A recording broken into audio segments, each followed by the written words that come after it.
Imagine if there was an all natural medicine that could help our brave servicemen and servicewomen that made the ultimate sacrifice to protect our freedom, and in result, were left with mental, emotional, and physical wounds. Today, I will discuss the controversial subject of the legalization of marijuana for military members. According to the Medical Surveillance Monthly Report issued August 2021 by the Defense Health Agency of the Department of Defense, during a 5-year surveillance that was completed, 456,293 active military members were diagnosed with at least one mental health disorder. These range from anxiety disorder to post-traumatic stress disorder and so on.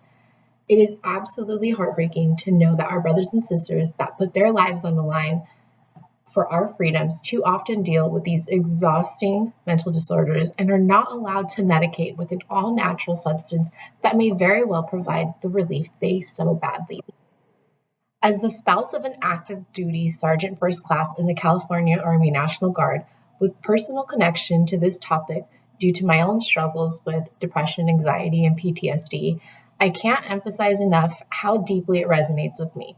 Throughout my entire adulthood life, I've relied on marijuana as my most effective medicine for managing all three conditions. In my experience, I firmly believe that marijuana should always be given serious consideration, at the very least, before turning to pharmaceutical medications when applicable. The legalization of marijuana for military members to access its potential therapeutic benefits is a vital step forward in getting our service members the support and options they deserve. I will begin by discussing the most common health disorders among military members and how research has shown that marijuana has demonstrated that it can significantly help to decrease these symptoms. Marijuana also has proven benefits in alleviating chronic pain, another common obstacle many military members encounter. I understand this can be a very debated topic with several arguments on the opposition, such as substance abuse or substance use while on duty. And I will advocate for why I believe that those arguments are not reason enough to withhold our servicemen and women access to this all-natural medicine and its amazing potential benefits. Lastly, I will discuss the alternative medications being provided for the mentioned medical health disorders and why these may be a more dangerous or less appealing option. Some of the most common mental health disorders among military members include PTSD, also known as post-traumatic stress disorder, anxiety, and depression. These can also cause you to experience such other things such as insomnia. Several studies show that marijuana has assisted in reducing symptoms of PTSD and anxiety, as well as assisting those suffering from insomnia and chronic pain. According to an article titled "Federal Study Finds Cannabis Beneficial for PTSD" on Veteran of Foreign Wars, reported on March 28, 2023, the first FDA-regulated study on the benefits of marijuana for PTSD demonstrated favorable results. It also states that in another study,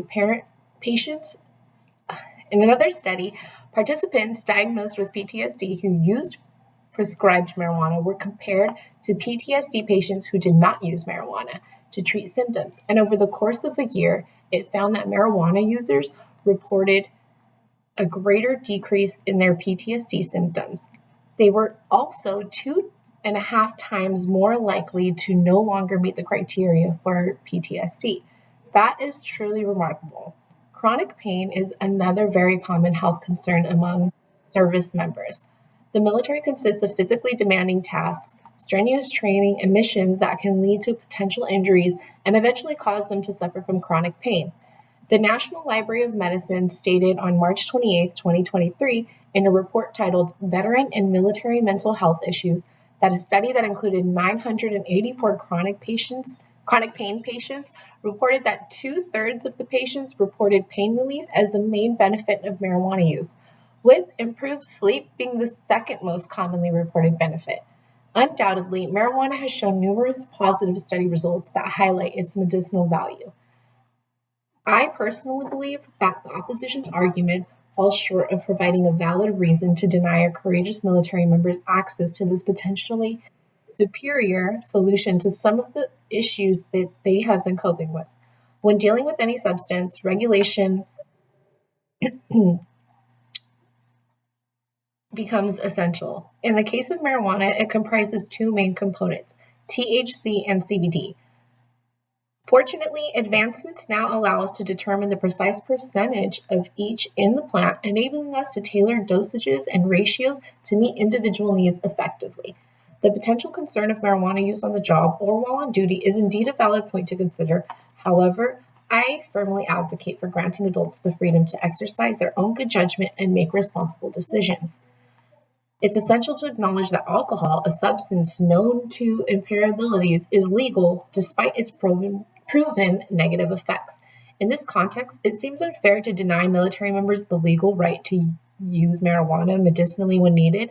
The issue is not solely about the substance itself, but rather about individual character and personal judgment. Though I acknowledge the concerns raised by the opposition regarding marijuana use, I find them insufficient to justify withholding an all-natural medicinal solution that could potentially address some of the issues our soldiers face on a daily basis. The alternative solutions offered to these men and women often involve pharmaceutical medications that can have dangerous side effects. I personally would choose the all-natural solution if given the choice. SSRIs, or selective serotonin reuptake inhibitors, and SNRIs, serotonin and norepinephrine reuptake inhibitors, are the prevailing medications prescribed for treating depression, PTSD, and anxiety disorders. However, they often come with troubling and common side effects, including sexual dysfunction, weight gain, and sleep disturbances.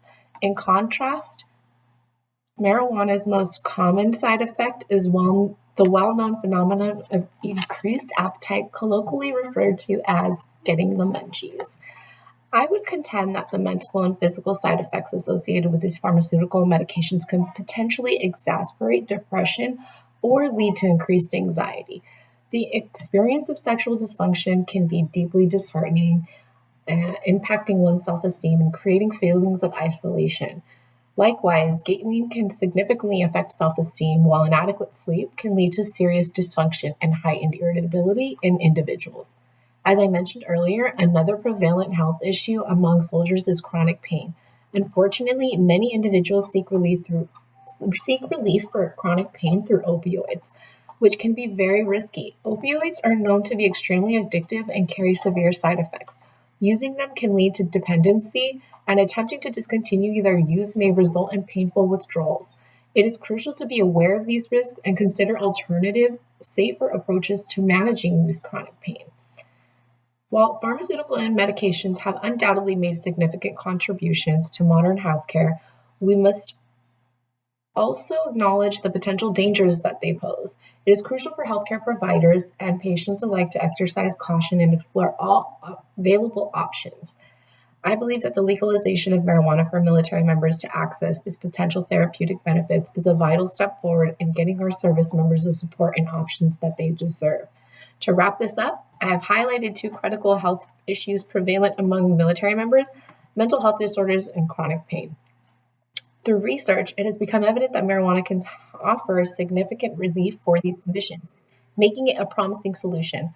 I also addressed the concerns raised by the opposition, acknowledging the potential risks associated with substance abuse and being under the influence while on duty.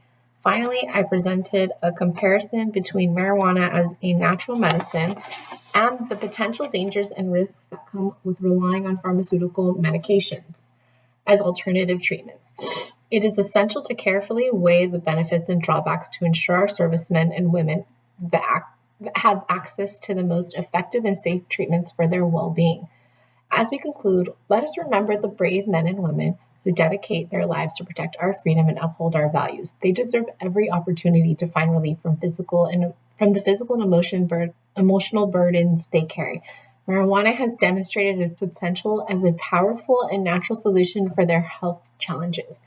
By granting our military members legal access to this medicinal herb, we honor their sacrifice and offer them a chance to reclaim their well-being. Together, let's ensure the they have the freedom to choose a safer and more beneficial path toward healing and a brighter future.